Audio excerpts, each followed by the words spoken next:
American navy जहाज USS Indianapolis परमाणु बम में यूज होने वाले महत्वपूर्ण पार्ट्स की डिलीवरी करके लौट रहा था। जहाज के कैप्टन समेत किसी मेंबर को यह जानकारी नहीं थी कि वो धीरे धीरे समुद्र के नीचे घूम रही जापानी सबमरीन की रडार में आ रहे हैं। और ऑर्डर मिलते ही जापानी सबमरीन ने एक के बाद एक 2 टॉर्पीडो से अमेरिकी जहाज पर हमला बोल दिया।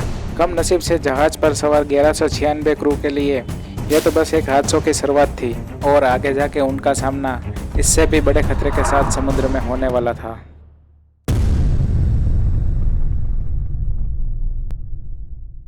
सन 1945 में पैसिफिक महासागर के टिनियन आइलैंड पर मौजूद अमेरिकी नेवल बेस में दुनिया का पहला एटम बम बनाने के लिए जरूरी कंपोनेंट्स की डिलीवरी करने का सीक्रेट मिशन अमेरिकन नेवी जहाज यूएसएस इंडियानापोलिस कर रहा था।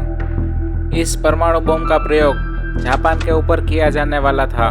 मिशन इतना सीक्रेट था कि किसी क्रू मेंबर को यह पता नहीं था कि वो क्या चीज़ की डिलीवरी करने जा रहे हैं। सीक्रेट कंपोनेंट्स की सफलतापूर्वक डिलीवरी करने के बाद जहाज मिलिट्री ट्रेनिंग हेतु फिलीपींस के लेते गल्फ जा रहा था, परंतु किसी मेंबर को यह खुफिया इन्फॉर्मेशन नहीं थी कि रास्ते में जापानी सबमरीन उनका काल बनकर इंतजार कर रही है।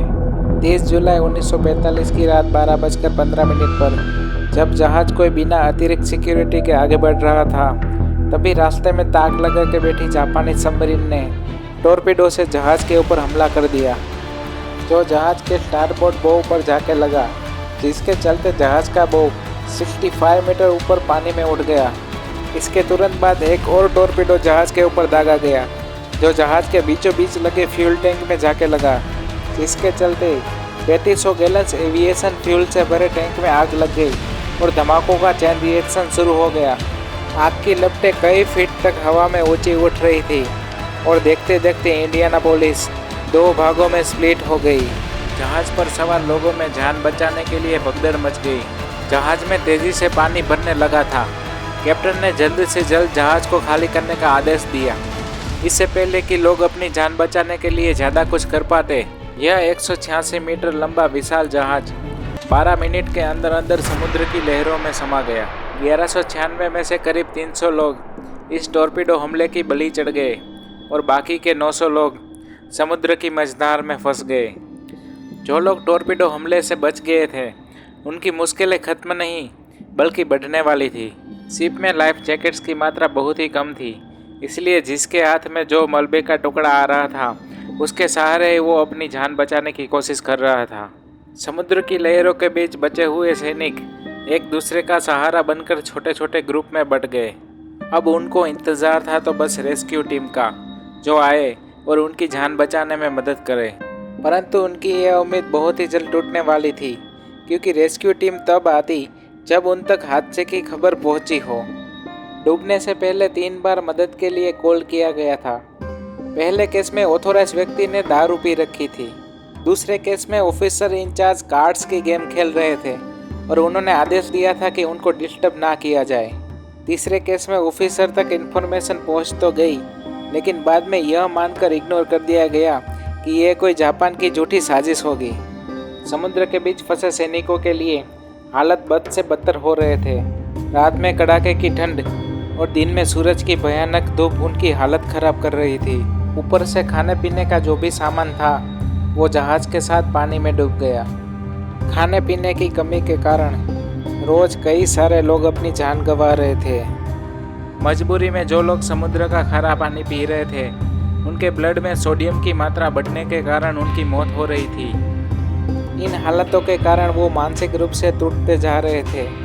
कुछ लोगों को होरिजन पर आइलैंड होने का आभास हुआ और उसकी ओर चल पड़े, लेकिन वो भी समुद्र की गहराइयों में खो गए। वहीं कुछ ने तो अपने आप को ही खत्म कर दिया, लेकिन असली खतरा तो अभी बाकी था। जहाज में हुए एक्सप्लोजन से पानी में रह रही शार्क्स सतर्क हो गई थी। समुद्र के इस क्षेत्र में रह रही ये प्रजाति ओसेनिक व्हाइट टिप शार्क्स थी, जो इंसानों के लिए खतरनाक मानी जाती है। पानी में बह रहा इंसानी खून और मांस शार्क्स के लिए जैसे एक न्योता था।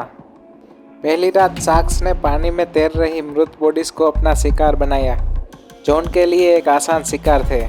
बाकी के सैनिक इस बात को समझ चुके थे, इसलिए जिस व्यक्ति की मृत्यु हो जाती वो उन्हें बाकी साथियों से दूर धकेल देते थे और जो सैनिक घायल थे वो भी अपने आप को दूसरे साथियों से अलग कर रहे थे ताकि बाकी के लोग शार्क्स की चुंगल से बचे रहे।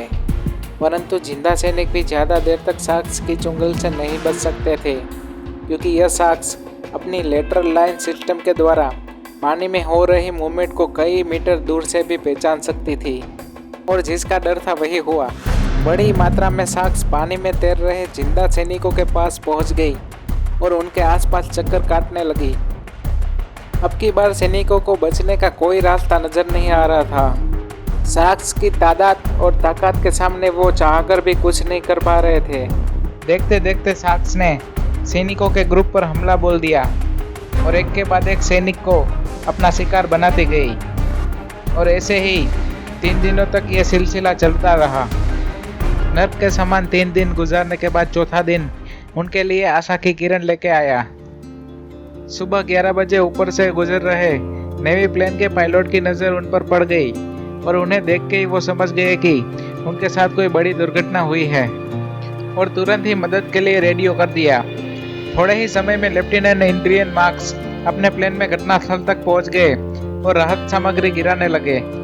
जब उन्हें पता चला कि सैनिकों पर शार्क्स ने अटैक किया है तब उन्होंने किसी भी ऑर्डर को ना मानते हुए पानी में प्लेन को लैंड किया और घायलों को वहां से निकलना शुरू कर दिया। रात होते होते यूएसएस डोयल भी वहां पहुंच गई और जो आखिरी सर्वाइवर रह गए थे उन्हें भी बचा लिया गया। दुर्भाग्यपूर्ण रूप से जहाज पर सवार 1196 क्रू में से केवल 317 ही बच पाए और इस तरह यूएसएस इंडियानापोलिस अमेरिकी मैरीटाइम हिस्ट्री में सबसे भयानक दुर्घटना के रूप में दर्ज हो गया।